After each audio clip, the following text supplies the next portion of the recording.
Բարև ձեզ հարգելի հեռուստատողներ, մենք շարունակում ենք մեր աշխատանքը Politics.am YouTube-յան ալիքի եթերում, այսօր աշխատանքային օր է, շաբաթվա վերջին աշխատանքային օր է, մենք ձեզ ենք ներկայացնելու օրվա մամուլի կարևորագույն հրապարակումները եւ այսպես հրապարակ օրաթերթը գրում է. Իրավապահ մարմինների մեր աղբյուրներից տեղեկացանք, որ 3 ուժեղ Հայաստան կուսակցության առաջնորդ Սամվել Կարապետյանի ուղիղ եթերով հեռարձակվող ասուլիսը դեռ չավարտված Նիկոլ Փաշինյանից նոր հրահանգ է իջեցվել իրավապահներին, մասսայական գաղտնալսումներ իրականացնել Կարապետյանի թիմակիցների շրջանում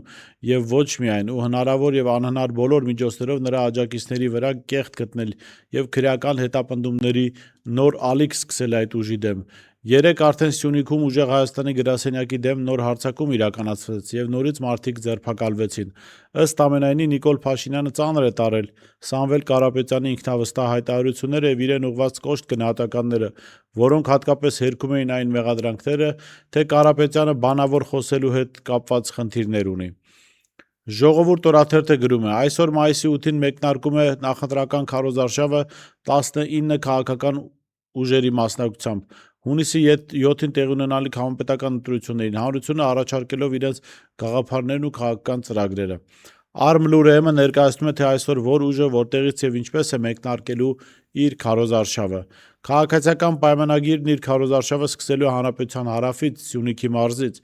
Ուժեղ Հայաստանն իր քարոզարշավը սկսելու է Ազգային ժողովի դիմացից Նարեկ Կարապետյանի ասուլիսով։ Հայաստան դաշինքն իր քարոզարշավը մեկնարկելու է համայն հայության հոգևոր կենտրոնից Էջմիածնից։ Միասնության թևերը սկսում է իր քարոզարշավը Իջևանի Գոշավանք վանական համալիրից։ ՀԱԿ-ից Արմլուրեմին տեղեկացրին, որ ըստ էության արդեն սկսված է քարոզարշավը։ ՀԱԿ-ը մայիսի 7-ին ավելի քան 2 ժամ քննարկումներից հետո ընդունել եւ ապա ներկայացրել է իր նախընտրական ծրագիրը։ Մայիսի 9-ին ՀԱԿ-ի անդամներն այցելելու են հաղթանակի զբոսայգի հարգանքի տուրք մատուցելու, հաղթանակները կերտած հերոսների հիշատակին, փոխանցեցին մեզ ՀԱԿ-ից։ Հանուն Հանրապետության ժողովրդավարության պաշտպանների դաշինքը իր քարոզարշավը մեկնարկելու է աշտարակ խոշորացված համայնքից։ Հանրապետությունը նախ այցելելու է Եռաբլուր զինվորական պանթեոն հարգանքի տուրք մատուցելու բոլոր զոհվածների հիշատակին,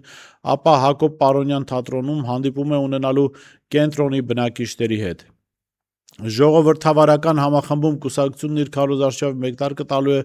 սահմանամերձ Ոսկեպարք գյուղից։ Բոլորին դեմեմից մեզ տեղեկացրին, որ այժմ հայտնի չէ, թե որ քաղաքից եւ մարզից են սկսելու քարոզարշավը։ ԱԺԲ-ն իր քարոզարշավի մեկնարկը տալու է Ազգային ժողովի դիմացից հանդես գալով մամուլի ասուլիսով։ ԴՕԿ-ն իր քարոզարշավը սկսելու է մայիսի 9-ին այցելելով Եռաբլուր եւ հաղթանակի զբոսայգի։ Ռեֆորմիստներ կուսակցությունը քարոզարշավը մեկնարկելու է իր իսկ գրասենյակից Տերյան 10 հասցեից։ Հայաստանի շնորհապետական կուսակցությունը կարևորելով Շուշիի ազատագրման խորհուրդը այսօր մայիսի 8-ին այցելելու է Եռաբլուր ծաղիկներ խոնարհելու նահատակների հիշատակին, ապա մայիսի 9-ին իր քարոզարշավը սկսելու է հայրաքաղաք Գյումրիից։ Նոր ուժ ռեֆորմիստական կուսակցությունը, Բարգավաճ Հայաստան կուսակցությունը, Լուսավոր Հայաստան կուսակցությունը, Ալյանս առաջադիմական ցենտրիստական կուսակցությունը, Քոչարի ազգային վերածնունդ եւ ազգային զարթոնք կուսակցությունը եւ Քրիստոնյա ժողովրդավարական կուսակցությունն այժմ չեն հայտնել, թե որտեղից եւ ինչ ձևաչափով են սկսելու իրենց քարոզարշավը։ Քրիստոնյա դեմոկրատականի դեպքում այստեղ մեր պատժեզդում հանդիպել ենք արդեն քարոզարշավը սկսել էին, այնպես որ կարելի է այս տեղեկությունն էլ մեր կողմից հրամցնել հեռուստադիտողներին։ Ժողովուրդ օրաթերթը գրում է. Վեդիում անչափահաս քույրերի նկատմամբ սեռական բռնության աղմկարույց դեպքից հետո իրավապահ համակարգում պաշտոնանկություններ են սկսել։ ՆԳՆ-ից հաստատել են, որ պաշտոններից ազատվել են քրեական ոստիկանության Արարատի մարզային վարչության պետ Սարիբեկ Ռուստամյանն ու համայնքային ոստիկանության Վեդի բաժնի պետ Արմեն Մկրչյանը։ Օրաթերթը տեղեկացավ, որ Արարատի մարզային քննչական վարչության պետ Տիգրան Շախոյանը, որը 2024-ի փետրվարին նշանակվել էր այդ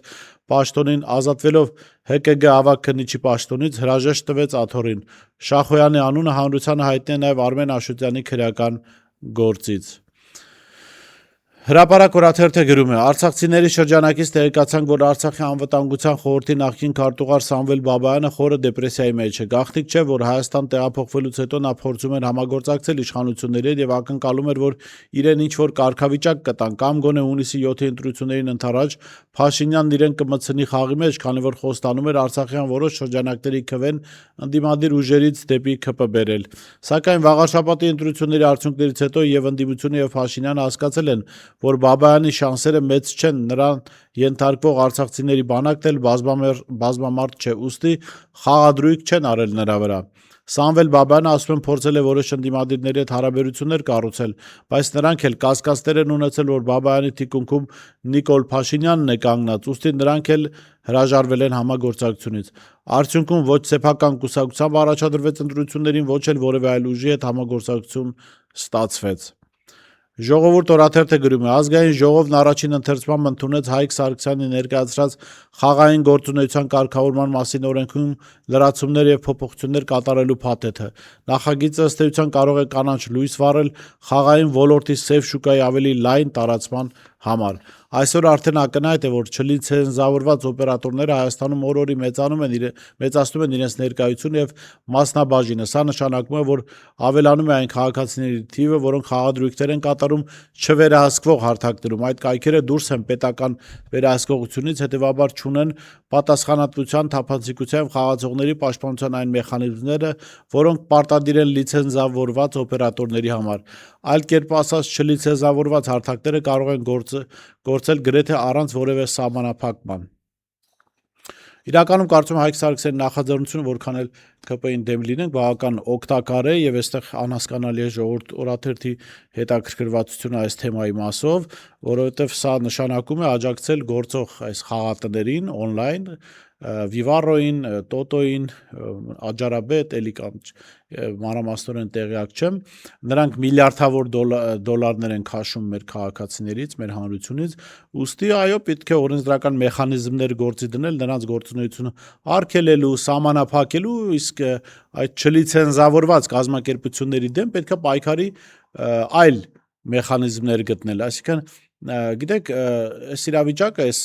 պնդումները կամ վերլուծությունը, որ արվել է, նման է մի բանի, որ ասեն դե բանի թմրադեղերի ապօրինի շրջանառությունը շատ է, եկեք օրինականացնենք, օրինական թմրադեղեր վաճառենք, որ ապօրինին կրճատվի, բայց դրանից հանրության վիճակը վստահաբար չի փոխվելու։ Ժողովուրդ օրաթերթը գրում է. ինչպես վաղօրոք հայտնել էր ԿԸՀ-ն, այսօրվանից մայիսի 8-ից մեկնարկում է նախընտրական քարոզարշավը։ Հունիսի 7-ին սպասվող համապետական ընտրություններին մասնակցող 19 քաղաքական ուժերն այսօրվանից շրջելու են տարբեր համայնքներում, ներկայացնելու են իրենց նախընտրական ծրագրերը, հիմնական նպատակները, գաղափարներն ու ռազմավարական ուղին։ Քաղաքացիական պայմանագիրը նկատենք, որ բավական ծանր վիճակում է, իրենց համար ակնհայտ է, որ 50+% չունեն, այսինքն չեն կարող կառավարություն ձևավորել, իշխանություն վերցնել, դրա համար անդադ շրջանառության մեջ են դնում նոր հարցումներ, որտեղ իրենք իբրև թե մի քանի անգամ ավելի շատ ձայներ ունեն, քան հավաքական ընդդիմությունը, ինչը մենք տեսնում ենք հանրության տրամադրությանը չի համապատասխանում։ Հրապարակ թերթը գրում է. մեր տեղեկություններով իշխանություններն ուժային կառույցների միջոցով գտնում են մարզային եւ համայնքային հիմնարկների ոչ իշխանական աշխատակիցներին, պոլիկլինիկաներ, մանկապարտեզներ եւ այլն։ Հիմնարկների ղեկավարների միջոցով այսպես կոչված նախընտրական ստուգարք են իրականացնում, պարզելու թե իրենց աշխատակիցներից ով ինչ հայացքներ ունի եւ հունիսի 7-ի ընտրություններում մոտավորապես ում է ձայն տալու։ Իսկ երբ անգամ մոտավոր կասկածներ են ունենում, որ այս կամ այն աշխատակիցն ընդդիմադիր ուժերի ընտրողն է, ԿՊ-ին ձայն չի տալու, սկսում են տարբեր մեթոդներով բացատրական զրույցներ տանել, համոզել, հորդորել, որ ընտրություններին չմասնակցեն, փորձում են հոգեբանական ներգործություն ունենալ, ասելով, որ ընտրություններից հետո անկախ ամեն ինչից ԿՊ-ն է լինելու իշխանություն եւ ընդդիմադիրները խնդիր ունեն։ Ցուցադրաբար ԿՊ ընտրողների ցուցակներն են կազմում, ներշնչում, որ կարողանալու են պարզել, թե ով ինչպես է քվեարկելու, բայց ամբողջ հույսերը վախի գործոն եւ մարդկանց անգրագիտության վրա է, որ հավատան իրենց գերմարդկային ունակություններին եւ ձախողված ԿՊ-ի անվերապահ հաղթանակին։ Սա այն էր, ինչի մասին խոսում ենք, քաղաքացիական պայմանագիրը գործի է դրել հնարավոր բոլոր միջոցները եւ փորձում են այնպես անել, որպեսզի քաղաքացիները, ովքեր ընտրատեղամաս գնալիս իրենց դեմ են քվեարկելու, չգնան ընտրատեղամաս, իսկ եթե կարող են համոզել, որ իրենց ընտրել, ապա դա իրենց համար շատ ավելի լավ կլինի։ Այսօր այսքանը, կհանդիպենք եկող շաբաթ։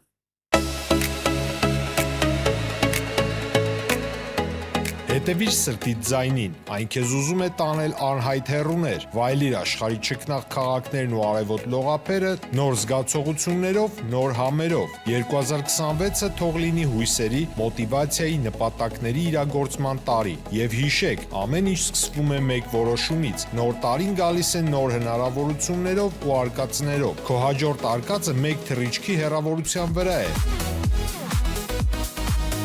Travel with M 095 89 20 48